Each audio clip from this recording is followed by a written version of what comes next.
Viewers আসসালামু আলাইকুম। আশা করি তোমরা অনেক অনেক ভালো আছো। তোমাদেরকে জানাই আরিফ'স কেয়ার কোচিং একাডেমির পক্ষ থেকে অনেক অনেক শুভেচ্ছা। ক্লাস 5-এর বন্ধুরা, আজকে তোমাদের সাথে আলোচনা করব তোমাদের বাংলা বইয়ের একটি গল্প। সেই গল্পটির নাম হচ্ছে বিদায় হজ। বন্ধুরা, বিদায় হজ হচ্ছে সেই হজটি, অর্থাৎ যখন আমাদের শেষ নবী হজরত মুহাম্মদ সাল্লাল্লাহু আলাইহি ওয়াসাল্লাম শেষবারের মতো, তার জীবনের শেষবারের মতো কাবা শরীফে এসে হজ করেছিল, এবং সেই হজের মধ্যেই তিনি আমাদের নিকট যে কথাগুলো রেখে গেছেন, তার যেই বাণীগুলো রেখে গেছেন, সেটি নিয়েই হচ্ছে আমাদের এই বিদায় হজ গল্পটি। তো চলো শিক্ষার্থী বন্ধুরা, আমরা এই বিদায় হজ গল্পটি পড়ে আসি। 10ম হিজরি। আরব দেশের অনেকেই তখন ইসলাম ধর্ম গ্রহণ করেছেন। মহানবী হজরত মুহাম্মদ সাল্লাল্লাহু আলাইহি সাল্লাম মানুষের কাছে পৌঁছে দিয়েছেন সত্য, ন্যায় ও মানবতার বাণী। ইসলামের এই বাণী তখন দিকে দিকে ছড়িয়ে পড়েছে। 10ম হিজরির হজের সময় এসে গেল। মহানবী হজরত মুহাম্মদ সাল্লাল্লাহু আলাইহি ওয়াসাল্লাম তার অন্তরের গভীরে কাবার আহ্বান অনুভব করলেন, এবং এই জন্য তিনি স্থির করলেন যে সাহাবীদের সঙ্গে নিয়ে হজ পালন করবেন। এবং তিনি তার যে সাহাবী রয়েছিল, অর্থাৎ তার খুব কাছাকাছি যেই সাহাবীগণ রয়েছিলেন, তাদেরকে বলে দিলেন এই সংবাদ আরবের চারদিকে দ্রুত ছড়িয়ে দিতে। সাহাবীরাও তাই করল। এই সংবাদ তারা আরবের চারদিকে খুব দ্রুত ছড়িয়ে দিল, এবং অনেকেই কী করলো, মহানবী হজরত মুহাম্মদ সাল্লাল্লাহু আলাইহি ওয়াসাল্লামের সাথে হজ করার প্রস্তুতি নিচ্ছিল। জিলকদ মাস নবীজি সাল্লাল্লাহু আলাইহি সাল্লামের কাছে সমবেত হয়েছেন হাজার হাজার মানুষ। তাদের ইচ্ছা নবীজির সাল্লাল্লাহু আলাইহি সাল্লামের সঙ্গে হজ পালন করবেন। জিলকদ মাসের শেষ দিকে মহানবী সাল্লাল্লাহু আলাইহি সাল্লামের সঙ্গে তারা মক্কার পথে যাত্রা করলেন।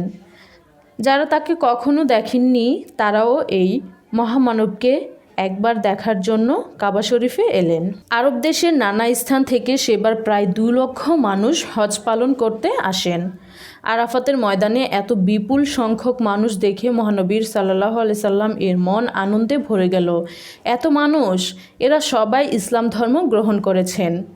তিনি মনে মনে এটি ভাবছেন এবং খুব খুশি হচ্ছেন, আনন্দ অনুভব করছিলেন। জাবালে রহমাত নামক পাহাড়ে দাঁড়িয়ে তিনি সমবেত মানুষের উদ্দেশ্যে ভাষণ দিলেন। হজ উপলক্ষে আরাফাত ময়দানে নবীজি সাল্লাল্লাহু আলাইহি সাল্লামের এটিই ছিল শেষ ভাষণ, আর তাই এটি বিদায় হজের ভাষণ নামে খ্যাত। মানবজাতি চিরদিন তার এই ভাষণকে গভীর শ্রদ্ধায় স্মরণ করবে, এমনটি মহানবী সাল্লাল্লাহু আলাইহি সাল্লাম আশা করেছিলেন। মহানবী হজরত মুহাম্মদ সাল্লাল্লাহু আলাইহি সাল্লাম প্রথমেই আল্লাহর প্রশংসা করলেন।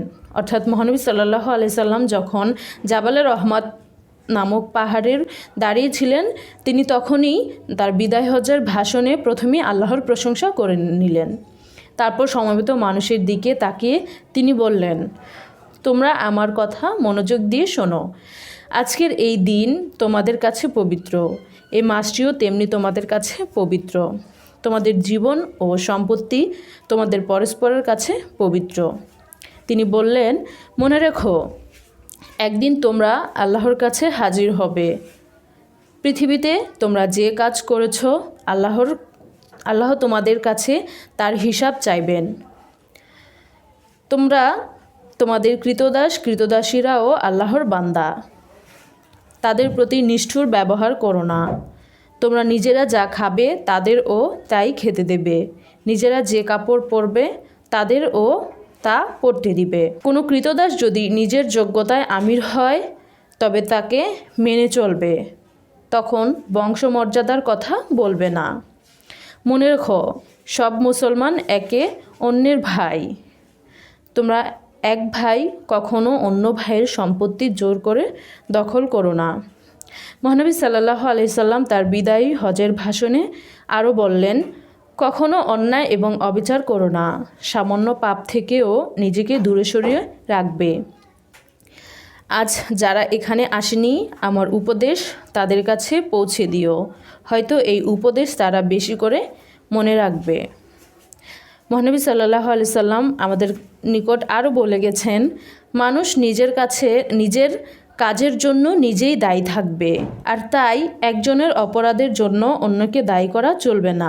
মহানবী সাল্লাল্লাহু আলাইহি সাল্লাম জোর দিয়ে আমাদেরকে আরও দুটি কথা বলে গিয়েছেন। সেগুলো হলো, ধর্ম নিয়ে আমাদেরকে কখনো বাড়াবাড়ি করতে নিষেধ করেছেন। নিজের ধর্ম নিজেদেরকে পালন করতে বলেছেন। যারা অন্য ধর্ম পালন করে তাদের উপর আমাদের ধর্ম চাপিয়ে দেওয়ার চেষ্টা করতে নিষেধ করেছেন। মহানবী সাল্লাল্লাহু আলাইহি সাল্লাম 4টি কথা বিশেষভাবে মনে রাখতে বললেন আমাদেরকে। এই 4টি কথা হলো, আল্লাহ ছাড়া অন্য কারো উপাসনা করো না, এছাড়া অন্যায়ভাবে মানুষকে হত্যা করো না, পরস্পরের সম্পদ অপহরণ করবে না। তিনি আরও বলেন, কারো ওপর অত্যাচার করো না। মহানবী হজরত মুহাম্মদ সাল্লাল্লাহু আলাইহি সাল্লাম আরও বললেন, তোমাদের কাছে আমি 2টি জিনিস রেখে যাচ্ছি। এক, আল্লাহর বাণী অর্থাৎ আল কোরআন, যেটি আমাদের প্রধান ধর্মগ্রন্থ, এবং দ্বিতীয়টি হচ্ছে আল্লাহর প্রেরিত পুরুষ রাসূলের জীবনের আদর্শ, যেটি আমাদের নিকট হাদিস নামে পরিচিত। এই 2টি আমাদেরকে পথ দেখাবে। মহানবী সাল্লাল্লাহু আলাইহি সাল্লাম তার ভাষণ শেষ করলেন। তার চোখ মুখ আনন্দে উজ্জ্বল হয়ে উঠেছিল সেই দিন। আকাশের দিকে তাকিয়ে তিনি বললেন, হে আল্লাহ, আমি কি আপনার বাণী মানুষের কাছে পৌঁছে দিতে পেরেছি? আরাফাতের ময়দান থেকে লক্ষ লক্ষ কণ্ঠে ধ্বনিত হলো, হ্যাঁ, আপনি পেরেছেন। মহানবী হজরত মুহাম্মদ সাল্লাল্লাহু আলাইহি সাল্লাম এর মন তখন আনন্দে পূর্ণ হয়ে উঠল। পৃথিবীতে তার কাজ শেষ হয়েছে। তার মনে হলো হয়তো এটাই তার জীবনের শেষ হজ। হয়তো তিনি আর কাবা শরীফে উপস্থিত হতে পারবেন না। সমবেত মানুষের উদ্দেশ্যে তিনি বললেন, তোমরা সাক্ষী, আমি কর্তব্য পালন করেছি, বিদায়।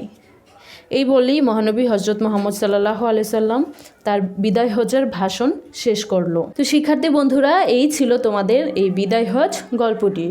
এই ভিডিওটি দেখে তোমাদের যদি মনে হয় যে এখানে তোমরা কিছু বুঝতে পারছো না বা তোমাদের কিছু জানার রয়েছে, তাহলে কিন্তু অবশ্যই আমাকে কমেন্ট করে জানাবে। তোমাদের প্রশ্নের উত্তর দিতে আমি চেষ্টা করব। তো 5ম শ্রেণীর শিক্ষার্থী বন্ধুরা, তোমরা কিন্তু আমার এই ভিডিওটি অবশ্যই লাইক, কমেন্ট এবং শেয়ার করবে। এছাড়াও তোমরা আমাদের এই ইউটিউব চ্যানেলটি সাবস্ক্রাইব করবে এবং তোমাদের বন্ধুদেরকে বলবে যেন এই চ্যানেলটি দেখে, আমাদের চ্যানেলের ভিডিওগুলো দেখে পড়াশোনা শিখতে চেষ্টা করে। শিক্ষার্থী বন্ধুরা, আবারও অন্য ভিডিও নিয়ে তোমাদের সামনে হাজির হব। আজকে এই পর্যন্তই। আল্লাহ হাফেজ।